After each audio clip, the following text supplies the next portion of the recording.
আসসালামু আলাইকুম। মাজিদুল কি এটা? এটা ভাই ওই যে 12 মাসে আটাভিন কাঁঠাল। পেঁপে কাঁঠাল গাছের তেল আর মাখবো না সর্ষের তেল, তাই তো? আচ্ছা, কাঁঠাল খাবো তার আগে আমাদের এখানে গেস্ট আছে, নওগাঁ থেকে এসেছে আমাদের এক বড় ভাই। ভাই এদিকে আসেন, চলে আসেন। কখনো খেয়েছেন 12 মাসি কাঁঠাল? না না, আগে আমার একটু কথা বলতে দিন। ভাই আসসালামু আলাইকুম। কোথা থেকে আসছেন? নওগাঁ থেকে। নওগাঁ কোথা, কোন জেলা? নওগাঁ নওগাঁ জেলা কোন থানা? সদর থানা। সদর থানা। আপনি কি ভিয়েতনামের আটাবিহীন কাঁঠাল খেয়েছেন? না, আগে খাওয়া গোপে কাঁঠাল গাছের তেল আর মাখবো না সর্ষের তেল, তাই না? এই একটা কুয়া উঠাও না, দাও ভাই। এই কুয়াটা হাত দিয়ে দেখেন তো, আমরা যে দেশি কাঁঠাল খাই, খেতে কেমন? এটা মনে হচ্ছে না খাজা কাঁঠাল? মনে হচ্ছে যে এটা মিষ্টি হবে বা এটা রসালো হবে, কি মনে হচ্ছে আপনার? মনে হচ্ছে এখনো পাকেনি। পাকি নাই না? আপনি মুখে দেন দেখি। আপনার জীবনে তো অনেক কাঁঠাল খেয়েছেন, তাই না? মাজিদুল এত খাইও না ভাই। বলেন কেমন লাগছে? আপনি কি রসগোল্লা খেয়েছেন কখনো? রসগোল্লা আর এটা সেম মোটামুটি।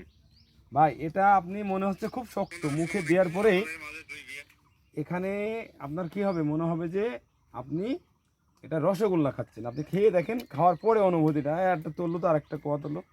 হ্যাঁ, মুখে দেওয়ার পরে রস আর কি। এই যে খেয়ে দেখছি।